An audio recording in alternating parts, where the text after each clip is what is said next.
Bienvenue mesdames et messieurs, c'est parti pour les tout derniers numéros de la semaine de votre magazine Perfect Actu. C'est un grand plaisir de vous savoir toujours nombreux à suivre cette émission. Aujourd'hui nous allons aborder une thématique assez particulière. Nous allons vous rafraîchir un peu la mémoire sur ce qui a été le combat de Patrice Emery Lumumba et de son parti politique Mouvement National Congolais. On va se poser des questions qui certainement trouveront des réponses au cours de cette émission. Est-ce que ces partis politiques existent encore? Si il existe, quelles sont ses ambitions? Où se situe-t-il à ces jours? Voilà donc quelques questions autour de quoi on va tenter de réfléchir au cours de cette émission. Je reçois sur ces plateaux Madame Berthe Wallo. Elle nous vient de Londres où elle a passé pratiquement 35 ans et elle est de retour à Kinshasa avec des ambitions politiques qu'elle va devoir nous expliquer au cours de cette émission. Et je vous signale déjà qu'on va tenter de mélanger le français et les lingala parce que Madame Berthe Wallo maîtrise plus l'anglais et moi malheureusement je suis en difficulté pour parler l'anglais. Bienvenue Madame. Merci, bienvenue, merci à vous. Comment allez-vous? Ça va. Merci beaucoup de me recevoir sur votre plateau. Merci beaucoup. 35 ans à Londres, loin de Kinshasa. À votre retour, quelle a été votre première lecture? C'était quoi vos impressions de revoir encore Kinshasa après plusieurs années?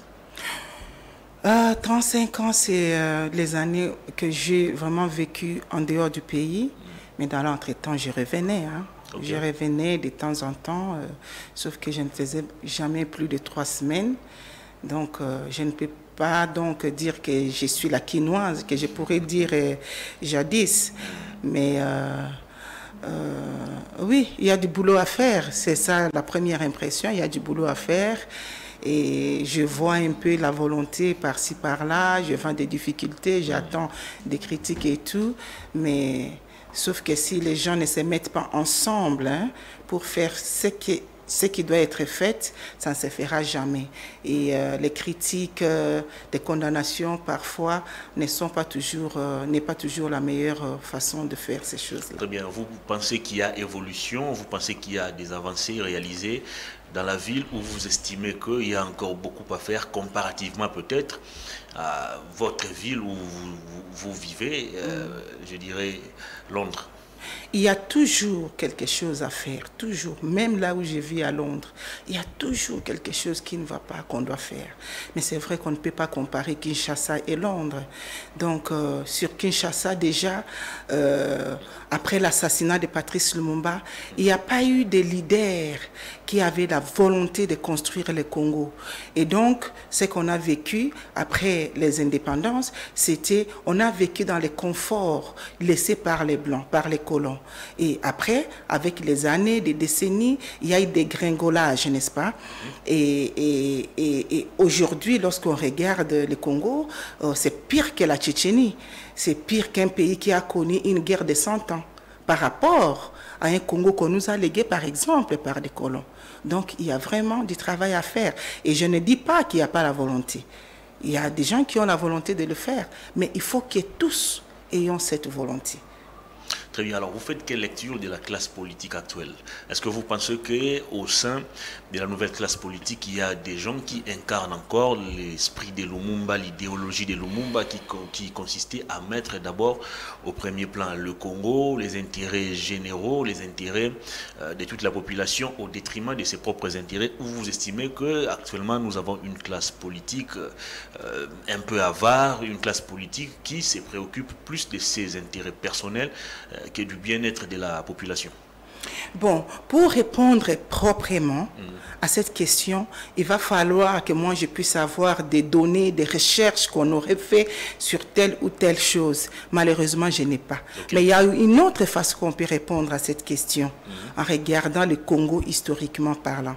On commence aux années 60. On observe l'époque, la brève époque de Kasavubu, puis le Mobutu qui a fait des décennies. On regarde qu'est-ce que Mobutu a fait, qu'est-ce qui a été à commencer par, disons, les années 60 jusqu'à, je crois, 96 lorsqu'il est parti. Comment étaient les Zaïres à cette époque-là? Est-ce que les Zaïres étaient construits? Est-ce qu'il y a eu une certaine émancipation dans le pays à partir de l'année 60 lorsque les Blancs nous ont rendu notre pays? Et puis venue l'époque des Kabila. Et nous comparons à nouveau. N'est-ce pas, le Congo, le pays a encore chuté vers le bas, pire même que cela a été avec Mobutu. Maintenant vient l'époque de Félix, le président actuel. Il a trouvé un pays comme si le pays aura connu une guerre durant toutes ces années. En fait, le pays, c'est plus facile pour nous qui ne restons pas sur place de vous dire un peu comment on a connu le Congo, le Zaïre et puis la RDC. Mais vraiment, à l'époque de Félix, lorsqu'il a pris ce pays, le pays ce n'était déjà plus logiquement parlant un pays. Du point de vue vraiment identité du pays comme ça national. Ça ne l'était plus. Ça, on ne parlait pas de l'insolvabilité, on ne parlait pas de la mentalité du peuple, de ses concitoyens, on ne parlait pas de beaucoup de choses, les institutions, des rues, il n'y avait plus rien. Et puis, on observe depuis son arrivée ce qu'il est en train de faire. Vous savez, on dit... c'est en forgeant qu'on devient forgeron, n'est-ce pas? Absolument. Et quand on observe lorsque M. Tshisekedi a pris ce pays, j'étais ici en 2019, j'ai vu ce que le Congo était, j'étais déjà avant ça en 2014, et puis je suis revenu en 2019, et je suis ici maintenant. Cette année, de mois de juillet à décembre l'année dernière, j'ai fait 2 fois, disons presque 3 mois au Congo. Et ici, ça fait pratiquement 2 mois que je suis là. Je vois bien que malgré que je suis d'un autre parti politique, ça ne coûte rien d'appeler un chacha.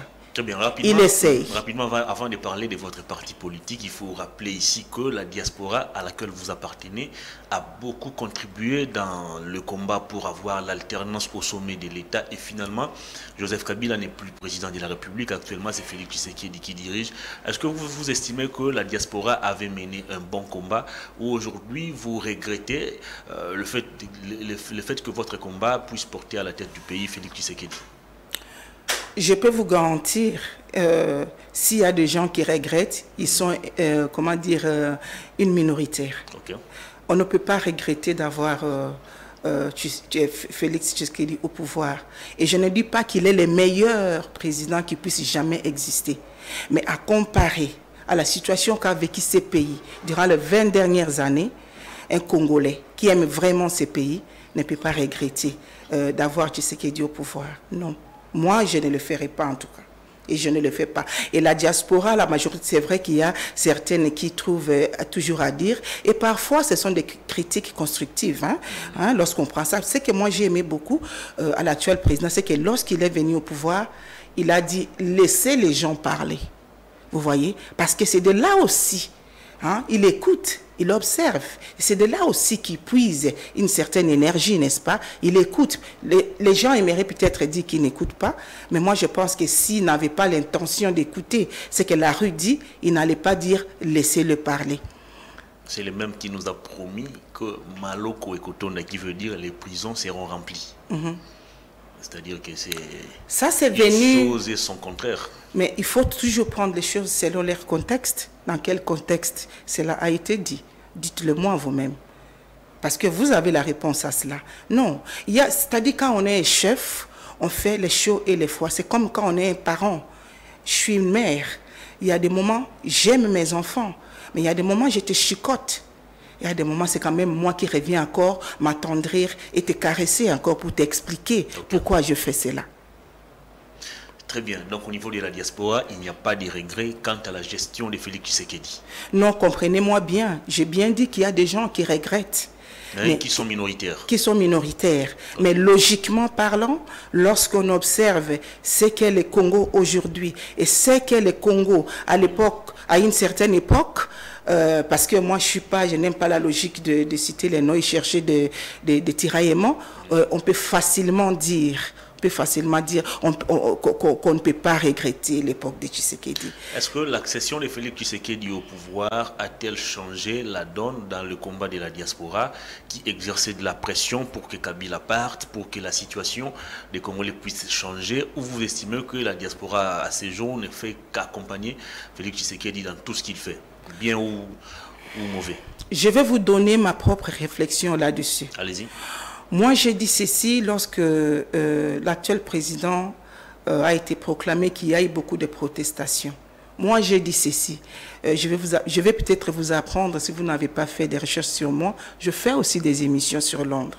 Et vous pouvez aller chercher, vous trouverez ce que je vais vous dire maintenant. Je fais une émission et j'ai dit à mes frères congolais et sœurs, je les ai dit, pendant au moins presque 20 ans ici, nous avons été tués dans le Congo, au Congo comme des poux sur la tête de quelqu'un, pour un oui ou pour un non. En disant cela, je pensais à Armand Tungulu. Je pensais à Thérèse Kapangala. Je pensais à Rossi Mukendi. Je pensais à beaucoup de gens, à ces messieurs qui a été retrouvé mort, Floribert Chebeya et son chauffeur. Je pensais à ces gens-là. Pourquoi ces gens-là sont morts comme ça? C'est vraiment pour des futilités. Des gens, une personne qui accepte la protestation de l'autre ne peut pas ôter la vie parce que quelqu'un a jeté une pierre contre sa voiture, enfin. Et cet homme, récemment, on a eu des photos. Armand Kendi est mort d'une mort atroce. Pourquoi?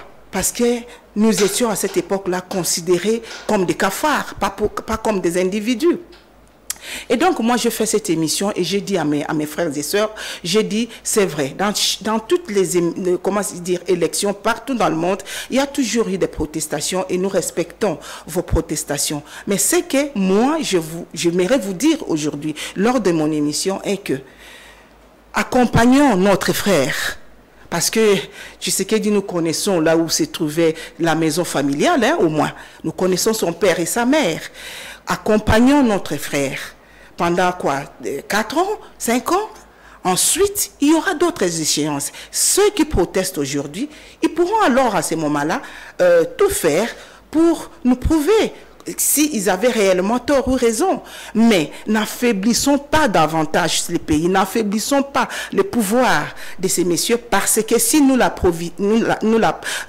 affaiblissons, il sera à la merci des autres. Ça, c'est quelque chose que j'ai personnellement dit sur les réseaux sociaux lors d'une émission que j'avais faite. Et ça, c'est mon raisonnement et je m'en tiens toujours jusqu'aujourd'hui. Très bien. Une autre question. Félix Tshisekedi accède au pouvoir. C'est pratiquement toute la diaspora qui regagne Kinshasa. Vous êtes aujourd'hui dans l'administration, vous êtes au gouvernement. Certains sont dans le cabinet du président de la République, mais une certaine opinion ou certaines langues estiment que la diaspora n'aide pas Félix Tshisekedi à matérialiser sa vision, à changer les Congo, conformément ou comparativement à la situation dans laquelle vous, de la diaspora, vous vivez au niveau de l'Europe. Vous n'avez pas réussi à ramener cette mentalité axée sur la bonne gestion ici à Kinshasa ou en République démocratique du Congo. Conséquence, c'est des détournements en cascade, c'est des phrases qu'on n'arrive pas à comprendre réellement.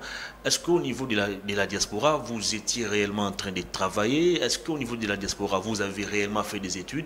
Ou vous êtes des gens qui tombent comme ça, comme des cheveux dans la soupe? J'aimerais vous dire que dans la diaspora, nous étudions, nous travaillons, nous faisons des choses.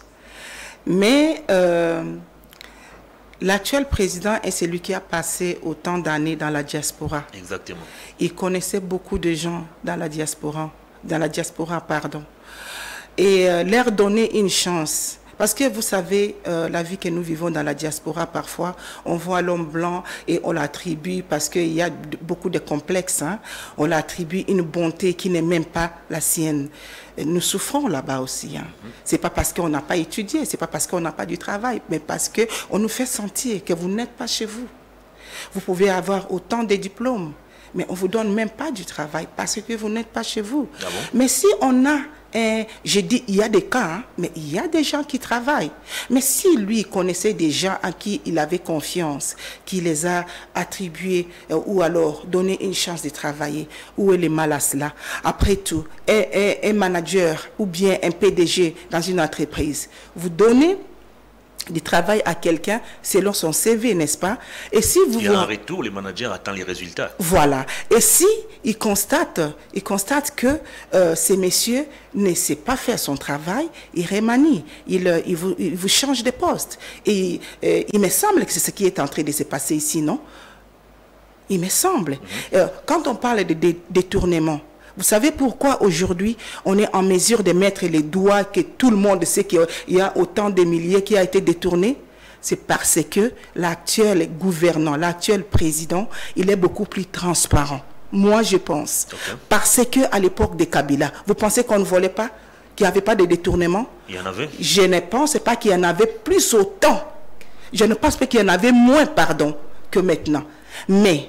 La différence est que maintenant, on met en place des départements, un système qui puisse montrer qu'il y a eu des détournements ou il n'y en a pas eu. C'est pour ça que le petit peuple, aujourd'hui, il arrive à savoir qu'il y a eu un détournement. Mais ce n'est pas parce qu'il y en a plus aujourd'hui qu'il y en avait hier.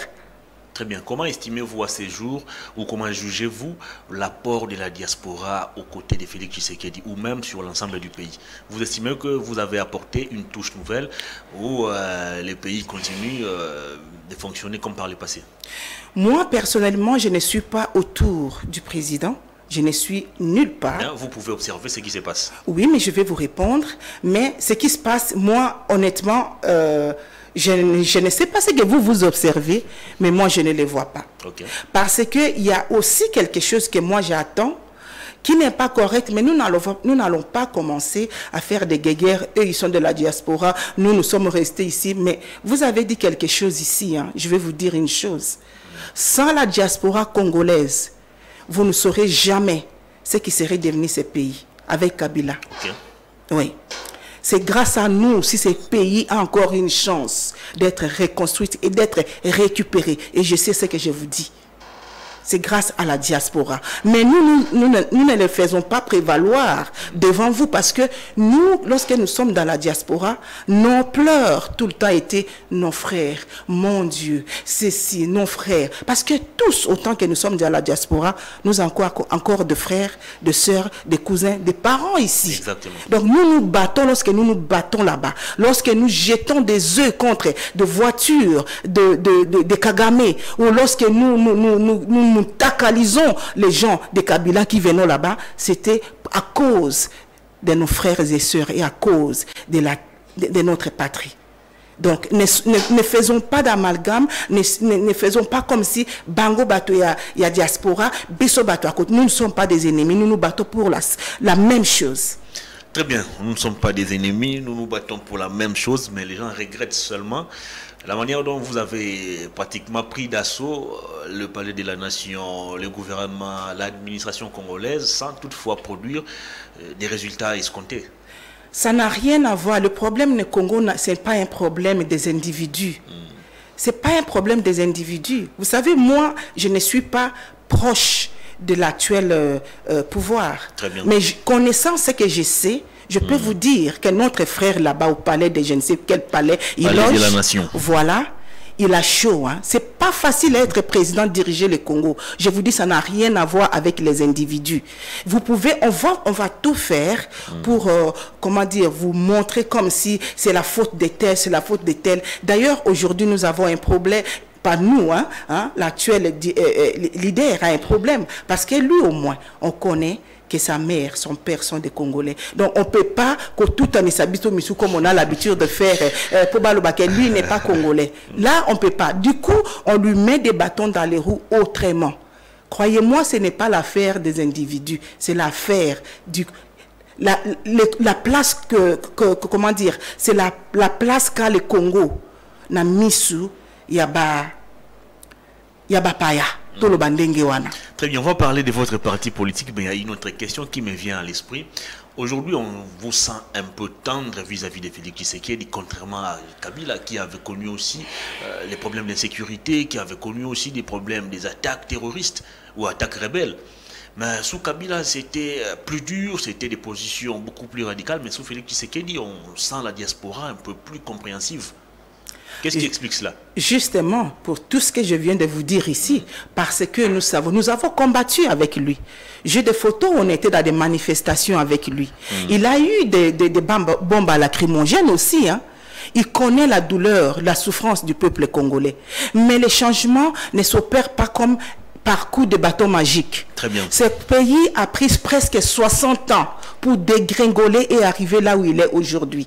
On ne va pas espérer en un seul mandat, 4 ou 5 ans, que quelqu'un inexpérimenté, je vais dire ça honnêtement, parce qu'avant, Félix n'était pas un président de la République. Il était seulement le fils de son père, le mari de sa femme, le père de ses enfants, et il faisait ce qu'il faisait pour nourrir ces gens-là, et il se battait aussi pour le Congo, oui. Mais être assis là où il est aujourd'hui, son expérience a commencé les jours où il a été proclamé le président, et c'est là qu'il devait réellement être en contact avec les réalités de ces pays. Et ce n'est qu'à partir de ce moment-là certaines personnes espèrent qu'il devait opérer du magie pour changer le Congo du jour au lendemain. Je ne pense pas que ça devrait se faire comme ça. Si moi j'espère ça de lui, c'est que demain les gens peuvent espérer ça, c'est là de mon président. Si, parce que pourquoi on fait la politique, pourquoi je ne suis pas de leader de presse comme lui, c'est parce que moi j'ai mon parti politique et j'espère que je veux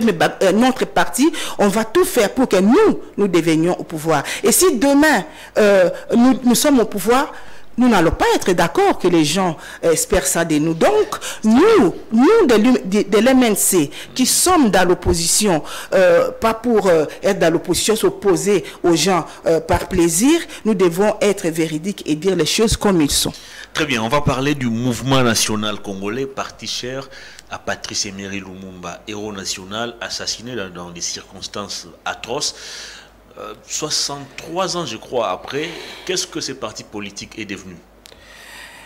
Aussi fort qu'il ne l'a jamais été, d'ailleurs. Parce que maintenant, plus que jamais, on l'attend et on le voit chaque fois dans notre siège social sur l'avenue Oshue, numéro A70 bis, à Kalamou. On voit tous les jours les gens venir s'inscrire, parce que maintenant plus que jamais les gens se rendent compte combien cet homme, Patrice Emery Lumumba, avait raison. Et ce parti est aujourd'hui beaucoup plus important pour ce pays qu'hier, puisque à son époque, il y en a beaucoup se rendaient compte, mais beaucoup non plus, puisque si tout le monde était d'accord que Patrice Lumumba, ce qu'il disait, il avait raison, que c'était dans l'intérêt suprême de cette nation, ils ne l'auront pas, vendu entre les mains des ennemis de ces pays. Mais ils l'ont fait par cupidité, parce qu'ils ne le savaient pas. Aujourd'hui, plus que jamais, citez-moi une seule personne, un seul nom qui s'oppose encore aux idéaux de Patrice Lumumba. Personne. Donc, aujourd'hui, plus que jamais, le MNC Lumumba est le parti qui va sortir ce pays du gouffre, du cendre de l'histoire. Qu'est-ce qui vous fait dire cela? À cause de son idéologie. Quel est ce leader qui incarne au sein de votre parti politique la vision, l'idéologie et le courage même de Patrice Emery Lumumba? Personnellement, je vais vous dire que je ne serai pas de l'MNC, parce que, vous savez, Patrice Lumumba, il a dit, lui ne comptait pas. Il a compté sur sa vision, ce qu'il a vu, ce qu'il a appris. Vous comprenez? Donc, ce n'est pas tellement sa personne qui était important. C'était ce qu'il connaissait. Et les idéologies qu'il laissait en place dans l'intérêt de notre pays. Et donc, pour lui, surtout à vous les jeunes, il a légué ces partis. Et il a dit, marchez avec ces idéaux. Ce sont les idéaux qui sortiront ces pays du gouffre de l'histoire. Très bien. Alors, à ces jours, plus de 60 ans après, le mouvement national congolais se trouve dans l'opposition, vous l'avez dit, mais c'est pour quelle raison? Pourquoi vous n'avez pas accepté d'accompagner peut-être Félix Tshisekedi au pouvoir? Vous savez, Patrice Lumumba, lorsqu'il est devenu le premier ministre de ce pays, vous savez qu'il devait être le président puisqu'il était le gagnant. Mais pour lui, il a cédé cette place à son frère, Joseph Kasavubu, parce que il ne voulait pas embraser le pays. Le pays était déjà en voie d'être balkanisé et il a tout fait pour que les idéaux se réunissent, qu'on travaille ensemble. C'est dans l'intérêt de notre pays, leur disait-il. Travaillons ensemble, ne nous disputons pas le pouvoir. Tiens, prends la présidence. Toi, prends le président du Parlement. Toi, prends ceci. Moi, je vais être le Premier ministre. Nous allons diriger ensemble. C'est comme ça, toujours notre idéologie. Dans l'MNC, c'est comme ça. Aujourd'hui, on peut avoir Félix Tshisekedi au pouvoir. Ce n'est pas pour autant qu'il vient de l'UDPS que nous allons le combattre farouchement. Non, nous gardons les idéaux de nos pères fondateurs. Lorsque nous voyons qu'il est dans les bons, nous devons le dire, comme vous me voyez là. Quand je le dis, les gens vont croire, ah, bah, sombier. Non. Il faut vraiment être véridique avec soi-même. Patrice Lumumba est le premier qui avait commencé les combats contre la balkanisation de ces pays. D'ailleurs, il fut le premier à avoir prononcé cela. Ce pays restera un et indivisible. Le Congo n'est pas à être balkanisé. C'est Lumumba, le tout premier, à avoir prononcé ces mots-là. Mais aujourd'hui, nous observons Félix Tshisekedi en train de faire la même chose. Devrions-nous le combattre tout simplement parce qu'il est de notre parti politique que nous sommes de l'MNC? Non, nous félicitons parce que nous avons un frère qui se bat pour ce Congo, pour notre peuple. C'est déjà ça. Nous ne sommes pas obligés d'être au pouvoir pour protéger notre pays. Aussi longtemps qu'on a un frère qui le fait, c'est déjà ça. Nous pouvons lui dire merci parce que c'est des Congos dont il s'agit. Les gens passent. Lumumba est passé, Kasavubu est passé, Mobutu est passé. Les Kabila sont passés de la tête de notre pays. Mais le Congo restera. Nous allons le léguer à nos enfants, à nos petits-enfants. Donc, ce que nous sommes venus protéger ici, c'est le Congo. Ce n'est pas les individus. C'est-à-dire que le MNC ne fait pas l'opposition radicale comme Martin Fayoul ou comme... qui d'autres je peux citer, Franck Diongo, Jean-Marc Abound. Donc vous êtes une opposition docile. Républicaine. Pas docile, républicaine. L'opposition républicaine dans ces pays, nous connaissons comment ça fonctionne. Hein? Comment donc? Expliquez-nous. La journée, ça reste opposition, et puis la nuit, c'est des accointances avec le pouvoir. C'est là tout le problème. Mais je peux vous garantir de ne pas attribuer cela au parti cher à Patrice Lumumba. C'est là tout le problème. Nous comprenons. Vous avez vécu des moments très durs dans ces pays. Nous comprenons. Ce qui fait en sorte qu'il y a des doutes là où il n'y a pas à avoir des doutes. Même quand je vais parler ici, je partirai, il y aura beaucoup de négativité par rapport à ce que j'ai dit. Nous comprenons que c'est par rapport aux expériences vécues. Mais quand moi je vous dis que l'MNC de Patrice Lumumba, l'MNC aujourd'hui, dirigé par Jean Bosco Fouamba et Bouchiri et Joseph Anganda, ce n'est pas cet MNC-là que vous espérez voir demain. Nous sommes proprement dit dans l'opposition républicaine. Voilà. Un peu comme Ken Wadon nous l'avait fait en 2015. Je n'aimerais pas faire des comparaisons. Sénat, mais dans l'opposition républicaine. Je n'aimerais pas faire ces comparaisons-là, hein, mais nous sommes nous et ils sont eux. Okay. Voilà ce que je peux vous dire par là, par républicaine. Très bien. Alors, selon vous, comment pouvons-nous définir le lumumbisme? Est-ce que c'est seulement le fait d'être originaire du Sankuru qui fait de quelqu'un Lumumba? Parce que s'il faut observer dans ces pays, tous ces gens qui s'identifient à Lumumba sont généralement issus du Sankuru. Ou selon vous, on doit définir le lumumbisme sur base de quoi? Voilà là un exemple qui va d'ailleurs tout de suite élucider ce que je viens de vous dire tout à l'heure sur la connotation du républicain. Dans l'MNC, Lumumba, notre président, est un frère, un camarade, un combattant, de première heure d'ailleurs, qui vient de Kananga. Il s'appelle Jean Bosco Fouamba. Okay. L'autre est du Maniema. Le deuxième président, je vais dire le président est du Kananga. Le premier vice-président est du Maniema. Le deuxième est du Sankuru.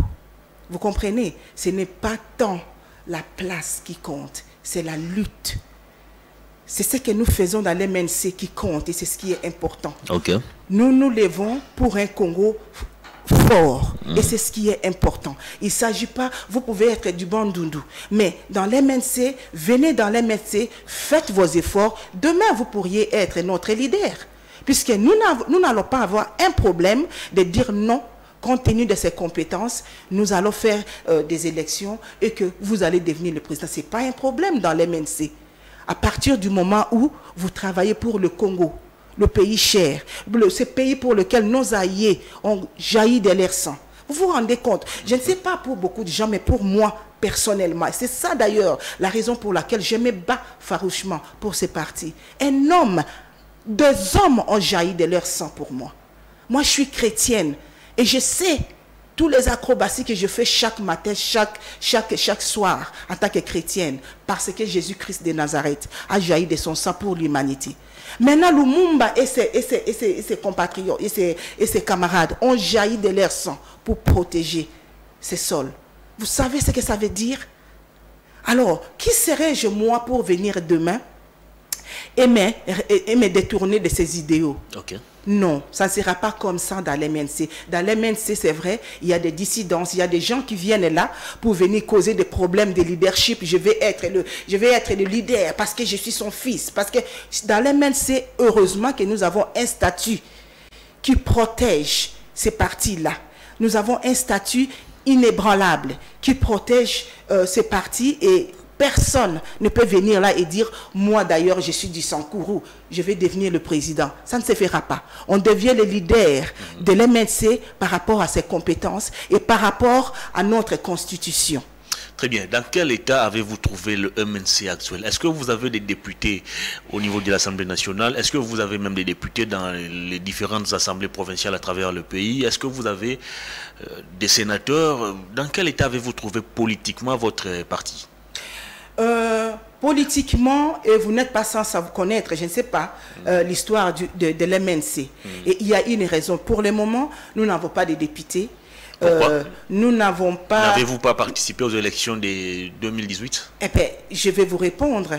Vous savez qu'après l'assassinat de Lumumba, tous les Lumumbistes ont été pourchassés, même en dehors de ces pays, par le régime qui avait succédé, celui par de Mobutu, okay. Par Kasavubu, ils ont été, comment dire, c'était une chasse à l'homme, comment dire, commandée. Okay. Vous savez, il fallait, parce que c'était quoi? Il fallait tuer Lumumba, il fallait tuer les MNC et il fallait tuer tous leurs sympathisants. Donc, au Congo et ailleurs, et il y a eu un décret de Kasavubu que le MNC ne doit plus jamais opérer dans ce pays. Donc, depuis ces années-là, le MNC a opéré en clandestinité. Vous comprenez? Okay. Et arrivé en 91, au moment du multipartisme, là encore, il y a eu encore une tentative d'étouffer le MNC avec plusieurs partis, MNC tel, MNC tel, MNC tel. Et du coup, on était là, mais on n'avait toujours pas la permission d'opérer puisque c'était encore Mobutu. Okay. Et ce n'est que récemment. On a tout, on est sur la liste des partis politiques du Congo, mais on n'a pas, c'est-à-dire qu'on vous met des bâtons dans les roues pour que vous ne puissiez pas opérer. Mais ce n'est que récemment, avec celui qu'aujourd'hui on aimerait peut-être traiter je ne sais pas moi qui, Félix Tshisekedi, que le MNC aujourd'hui est en mesure d'opérer ouvertement et librement. Nous avons entendu la déclaration du roi de Belge, du premier ministre congolais et du président de la République. Et c'est là que nous avons compris que c'était le moment de rehausser ces partis chers à nos aïeux et à nos pères fondateurs. C'est là, au mois de juillet seulement, juillet 2022, que nous avons commencé le travail pour rehausser ces partis. Quel est ce parti-là qui peut aujourd'hui, à ce moment-là, pour avoir commencé le travail il y a 6 mois, avoir des députés? Non. Mais déjà là où nous en sommes aujourd'hui, avec nos travaux, nous avons déjà beaucoup de membres. Nous sommes déjà dans autant de provinces. Okay. C'est déjà ça. Très bien. Alors, c'est déjà l'année électorale. Est-ce que le MNC, cette fois-ci, avec cette liberté qui vous a été accordée par Félix Tshisekedi de fonctionner normalement, vous allez aligner des candidats députés ou vous allez observer? Un peu comme le PPRD. Non, nous allons le faire, justement parce que c'est la première année où la chance d'opérer ouvertement et librement en tant qu'un parti politique nous est donnée. Donc nous allons, comment dire, nous aurons des candidats députés, dont moi-même d'ailleurs dans les Sankourou, et plein d'autres ailleurs. Voilà, ça je ne fais que énoncer mon intention, qu'on ne vienne pas m'accuser d'avoir commencé la propagande. Voilà. Absolument, très bien. Alors, vous avez des ambitions politiques, vous avez dit, vous avez opté pour le Sankourou pour postuler comme candidate députée provinciale ou nationale? Nationale. C'est quoi, pourquoi le choix du Sankourou? Bon, est-ce que c'est le moment de faire cette émission-là? Parce que là, à ce moment-là... On ne parle pas du programme qu'on sort, d'abord le choix du Sankourou. Qu'est-ce qui justifie cela? Bon, le choix du Sankourou, je vais vous dire... je pense que s'il y avait une haute moralité politique dans ces pays, les Sankourou seraient quand même les provinces assez développées. Mais pour quelle raison, je l'ignore et je ne compte même pas demander, le Sankourou est la province, comment dire, la province la plus délaissée. Lorsque je suis allé au Sankourou avec les reliques de Patrice Lumumba au mois de juin dernier, j'étais choquée. Les Sankourou étaient encore en pleine forêt. Il n'y a pas 1 centimètre de route asphaltée au Sankourou. 1 seul centimètre. Il n'y en a pas. Pour quelle raison, on ne comprend pas. Nous attendons qu'il y a des dons. Pour comment dire, je vous avais parlé un peu de mon problème de langue. Pour une province qui... Alors là, je vous autorise à parler même en lingala. Bon, d'accord. Pour la province Oyo, et Zanakati à Congo, okay. Voir que j'ai été à Kisangani, j'ai été à Lubumbashi avec les reliques de Lumumba, j'ai été au Sankourou, c'était comme si vous en Mbokamsous. Aux Mbokamsous entièrement. C'est-à-dire que le Sankourou qui nous a donné Lumumba, nous a donné Papa Wemba, nous a donné Ngongolo Tété, nous a donné beaucoup de gens, exemplaires que le pays, pas le Batété là, le pays devait être fier. Le Sankourou est puni pour quelle raison? Est-ce pour avoir donné ses frères-là? Pour nous avoir donné Maman Lenga? Pour nous avoir donné tous ces gens-là? Est-ce que le Sankourou est puni ou soit on doit dire Bana Sankourou ne va pas province? On ne peut pas dire ça. Tant que l'État ne peut pas dire ça, puisque l'État, lorsqu'il débloque des fonds pour aller développer le Bandundu ou le Bas-Congo, il faut qu'il y ait un suivi. Il y a des inspecteurs qui vont inspecter pour voir est-ce que les travaux ont été faits. Qu'est-ce qui a été fait? Où est passé l'argent? Mais comment ça se fait que dans les cas des Sankourou, il n'y a jamais ce genre d'initiative? On attend seulement, par exemple, telle initiative. Mais il n'y a pas de suivi. C'est-à-dire, vous donnez aux gens cet argent pour le bouffer ou vous le donnez pour aller faire un travail quelconque. Alors, on revient encore sur le processus électoral. Est-ce que le mouvement national congolais va-t-il aligner un candidat président de la République ou vous allez peut-être observer dans la classe politique un candidat qui porte peut-être votre vision ou qui partage peut-être la même ligne de conduite que vous et vous allez apporter votre soutien à celui-là ou vous allez vous-même décider en interne de présenter quelqu'un à la présidentielle? Je vais opter pour votre deuxième option qui est nous allons voir qui soutenir. Moi, je ne suis pas bien placé pour annoncer si nous sommes avec tel ou tel dans le parti. La personne qui est bien placée le fera au moment venu. Très bien. Tout ce que je sais, tout ce que je peux vous dire ici tout de suite, c'est que nous n'aurons pas de candidat président. Oh, pourquoi? Tout simplement. Il n'y a pas quelqu'un qui a le profil au sein de votre parti nous en avons plein. Briguer la présidentielle? Nous en avons plein, si ce n'est tous. Mais le problème est que, je viens de vous dire tout de suite, c'est un problème de moyens. Il faut qu'il y ait des préliminaires. Avec la CENI, il faut payer une caution, je crois, de 100 000 $. Est-ce que ce sont les moyens qui vous manquent? Il faut qu'il y ait des préliminaires pour arriver à ces choses-là. Ce sont des choses sérieuses. Vouloir diriger un pays, ce ne sont pas les idéaux qui nous manquent. Ça, nous sommes, comment dire, nous avons hérité du meilleur programme qui puisse être au Congo, le programme de Patrice Lumumba. Mais le problème, c'est qu'il faut d'abord... C'est un vieux programme.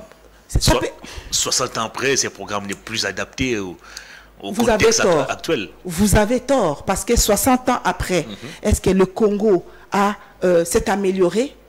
Au contraire, Au contraire, le programme de Lumumba est d'autant plus d'actualité maintenant. Puisque ces programmes-là, on l'a mis tout simplement de côté. Mais quel programme on nous a mis là en place? Est-ce que les programmes qu'on a mis en place, il a été bon pour le pays? Il a vraiment répondu aux besoins du peuple congolais? Mais étudiez un peu le programme de Lumumba. Lorsqu'il demande l'indépendance économique, l'indépendance totale, c'est-à-dire l'indépendance économique et l'indépendance politique. Ce n'est pas encore d'actualité, c'est là. Nous avons encore des impérialistes qui viennent dire un oui ou un non sur nos leaders, qui viennent encore commander lorsqu'il faut faire ceci ou il faut faire cela. Vous ne trouvez pas qu'il y a encore besoin, il y a encore nécessité de ce programme de Patrice Lumumba? Lorsque Patrice Lumumba dit je veux l'indépendance culturelle de mon peuple, c'est-à-dire la désaliénation du peuple congolais, c'est-à-dire n'ayez pas peur de l'homme blanc, soyez désaliénés pour que vous puissiez vous asseoir autour de tables avec les étrangers, avec les impérialistes et discuter de votre bien-être. Vous ne trouvez pas que c'est encore d'actualité? Ce programme-là, maintenant plus que jamais, est encore d'actualité. Mais ce n'est pas à cause de l'argent ou de gens que nous ne postulons pas au poste suprême. C'est parce qu'il faut prendre son temps. Ce n'est pas un jeu que de vouloir diriger tout un peuple. Ce n'est pas un jeu. Il faut bien, puisque je vous ai dit, nous venons de commencer à œuvrer seulement il y a 6 mois. Nous ne pouvons pas aujourd'hui dire, nous allons être candidats. Et si les gens, par amour pour Lumumba, ils nous votaient? Vous comprenez? Donc, il y a des préliminaires. Nous commençons et petit à petit, peut-être aux échéances à venir. Ouais. Mais pour 2023, nous allons soutenir quelqu'un qu'on viendra vous annoncer ici. Mais pour le moment, pour cette fois-ci, nous aurons des candidats députés nationaux et provinciaux. Alors moi je vais vous citer quelques noms des candidats présidents, des gens qui se sont déjà prononcés pour se présenter comme candidat président de la République, et vous allez choisir lequel peut avoir la vision ou l'idéologie de Patrice Emery Lumumba. Félix Tshisekedi, Moïse Katumbi, Martin Fayulu, Matata Ponyo, Denis Mukwege, Adolphe Muzito. Je ne sais pas si j'ai oublié une autre personne, mais lesquelles de ces 6 personnes, Deli Sesanga, lesquelles de ces 7 personnes peut porter la vision de Patrice Emery Lumumba? Je ne peux pas vous répondre pour la simple raison que ce n'est pas moi. Ah, pardon. Je vais répondre parce que vous me posez la question autrement. Mais si vous m'avez demandé de choisir, je ne l'aurais pas. Qui doit diriger le Congo là? Non, je ne peux pas faire ça, ce n'est pas à moi. Il y a une autre personne dans le parti qui est mieux placée pour répondre. Mais là, c'est une question qui m'est posée personnellement. Je vais vous dire que en voyant un peu ce que l'actuel pouvoir est en train de faire, en combattant la balkanisation de ces pays, tel que l'a fait Lumumba déjà, ça attendrit les cœurs des membres de l'MNC et ça nous pousse à bien observer de plus près la politique de l'actuel pouvoir. Et donc, nous observons encore, peut-être, ça sera lui que nous allons soutenir. Je ne dis pas que ça sera le cas, mais je dis que ça sera peut-être. Alors là, le public qui nous suit comprend que le MNC a un penchant pour Félix Tshisekedi. Vous m'avez posé une question à moi, en tant qu'individu, et ma réponse émane d'un individu, pas du parti. Très bien. Alors, comment voyez-vous à ce jour le déroulement du processus électoral? L'enrôlement a déjà commencé d'ailleurs à Kinshasa, ça prend fin aujourd'hui vendredi, à Goma, disons au nord Kivu, à la Tchopo, dans d'autres provinces, je crois en Ituri, au sud Kivu, ça a commencé depuis hier. Vous pensez que les opérations se déroulent normalement ou vous estimez qu'il y a encore des choses à revoir peut-être? Vous savez, le Congo, notre Congo est encore un pays un peu... quels seraient les meilleurs... Je vais entrer un peu en lingala. Pas de problème. Tozana Numuke un peu Nassima, na côté à infrastructure, na côté à Banzela. Donc, makambo koki kozala ezo le kana ko moko boya Congo, hein? Bien, mais la quoi mususu ezo le kandenge mususu. Donc Moi, j'ai vu personnellement une maman qui se plaignait que bazo foot sa bango bo pour bakende ko sa rodé. Ça m'a choqué. Et ba foot sa bango ba 15 000. Je ne sais pas si c'est vrai. Oui, c'est vrai, c'est vrai. Mais si c'est le cas, c'est choquant, c'est scandalisant parce que comment peut-on faire payer aux gens bon on peut pas qu'ils s'enrôler pour voter. C'est comme si bozo bonga ma pour ko foot ça bon on peut pour voter. Est-ce que ba élection wana ekole kamalamu? Ce sont des questions où il est là na mutu. Donc eza loko moko to ko senga na baza na tina ya ko résoudre problème wana batala yango bien. Donc et loko wana na moni yango malamu te peza bisika mususu bazolo ba machine peut-être ils en panne ba machine eza mokie bon ba machine ko zala miki je sais que eza ba machine moko ezo coûter cher pe et ko zala jamais assez pour na ko satisfaire demande mais quant à nous le peuple aussi de comprendre très bien que situation eza ndenge wana et loko na ko ba pe lisusu pona pour enrôlement pe ba élection et ça été pour ko senga na ba autorité ba s'assurer que coignon so ya Congo moi na Congo nyonso ayeba kozala na son mot à dire. Nous observons pour le moment ba kwa mususu au ba MV3 ba koti bazu au boye. Comment est-ce que les élections vont se dérouler alors que bana mboka déjà na 2018 ba mususu ba vota kate? Comment ça va se passer cette fois-ci na beni ba votakate? Comment si kombala oyo na ba intrui wana ba miyibi wana o bazakuna ba ye wana ko vanda na po ba yiba ka ba kriza ka butu notamment pour na ko yiba bomengo ya Congo?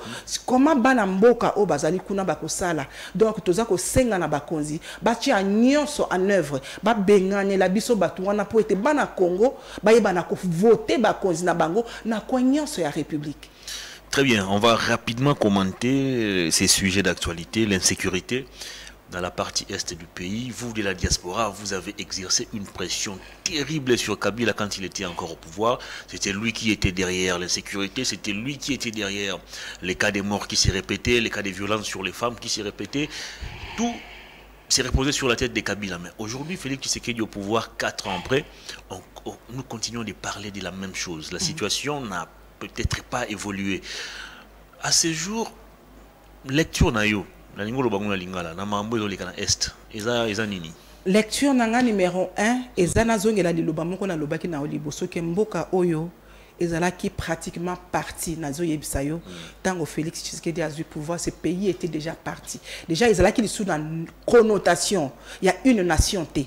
Compte tenu ya maye o ese komaki na maboko ya batu mususu la connotation ya nation ezalaki lisusu te mokonzi asika aye wana to moni aleki ba critique a voyagé autant de fois et tout to moni o yezongi na o yezongi te.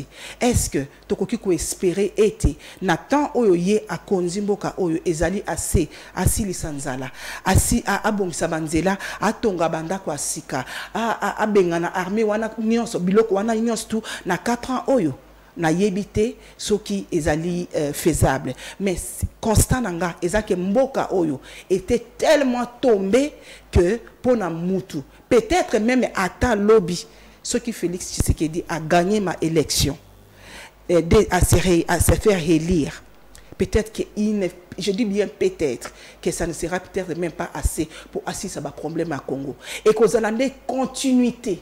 Il y a o bakobanda ko ya succession o ya ba leader o ke tika ete na bande la bisika ndeko nanga asukaki mukie tozo kende nde eko émanciper mboka oyo na ba rekwe nyonso pe na ba niveau nyonso. Okay. Pour ngai wana eza lecture naza ko sala makambo oyo ezali ko lekana est au moins avec l'actuel président nous sommes venus à un niveau ya ko tia musapi. À l'époque, à Kabila, on ne pouvait pas dire que c'est le Rwanda. C'était le M23. On vivait ici avec les Rwandais. Personne ne pouvait ouvrir sa bouche pour dire quoi que ce soit. Tozala koyoka masolo kili des ministres qui se faisaient boxer, tabasser. Tozala koyoka. Mais au moins aujourd'hui, il y a des ministres, il y a des députés. C'est le Rwanda. Au moins nous voyons très bien que pouvoir ya Rwanda eza ya kokita moke arrogance azalaki nango ebele na ba média eza ya kokita. Mais ce qu'on doit aussi savoir à l'est de notre pays, c'est pas les Rwandais qui nous combattent. C'est une guerre par commande. ezali une guerre à basse intensité pour babomaka biso muke muke pour bazwa Congo utile ezali Congo wana o ezana bomengo oyo etondi bomengo ebele. Vous savez, alors, est-ce que c'est Kagame, Nde Azana Minduki, ou Yazoya Koboma Congolais, ou Yazoya ko diviser Congo? Non. Non, c'est l'Occident. Donc, avec eux, il faut peut-être y aller mouké et que le peuple surtout Azala uni derrière son leader. Tant que bakomona, babanga ka eloko mon côté, koleka peuple. Ezala bipa ina bango, babanga ka ne peuple. Tant au peuple à côté, les mabalubis, vous sortez dans notre pays, vous nous fichez la paix. Ce n'est que de ça qu'ils ont peur. Très bien, vous estimez qu'en 4 ans, Félix Tshisekedi ne pouvait rien faire. Et Lelo, on peut pointer du doigt le Rwanda comme principal agresseur. Je vais vous corriger. Ce n'est pas qu'il ne pouvait rien faire. Il ne pouvait pas tout faire. Très bien. Alors, Lelo ou Tolobango, on peut pointer du doigt accusateur le Rwanda comme principal agresseur à RDC, ce qui est bien. Mais entre-temps, nous constatons sur le terrain, en dépit à la diplomatie ou au niveau du pouvoir, que le président de la République a aussi la marambu bien dans la diplomatie, mais tout le monde dit quand même Rwanda a agressé biso, dans le niveau de la communauté à l'État d'Afrique de l'Est, il y a plus de 300 militaires rwandais pour parmi les militaires au Batindi pour sécuriser la partie est du Congo. Est-ce que des marches vont trouver en logique? Mais s'il y a 300 militaires rwandais, il y en a combien en général? Mais est-ce que fallait on dire offre Rwanda ou Azobundi Sabiso après Sabiso les autres soldats? Le problème c'est que ce n'est pas au niveau de Kopona Rwanda tout côté Rwanda. Le problème peut-être que posé est-ce qu'il fallait qu'il te quota na groupement wana. Très bien. Oyo Rwanda azalaki nakati. Parce qu'à partir du moment où nous avons signé pour na quota na groupement wana alors que Rwanda azalaki nakati, après on ne peut pas venir dire que le Rwanda ne peut pas venir. Non, parce qu'il fait partie du groupement wana. Peut-être erreur il y a au départ ezalaki ya quota na groupement wana. Très bien. Madame Berthoud, alors on a terminé l'émission. Je vous dis grand merci pour votre disponibilité. Merci de m'avoir invité sur votre plateau. Merci beaucoup. Cette émission est terminée.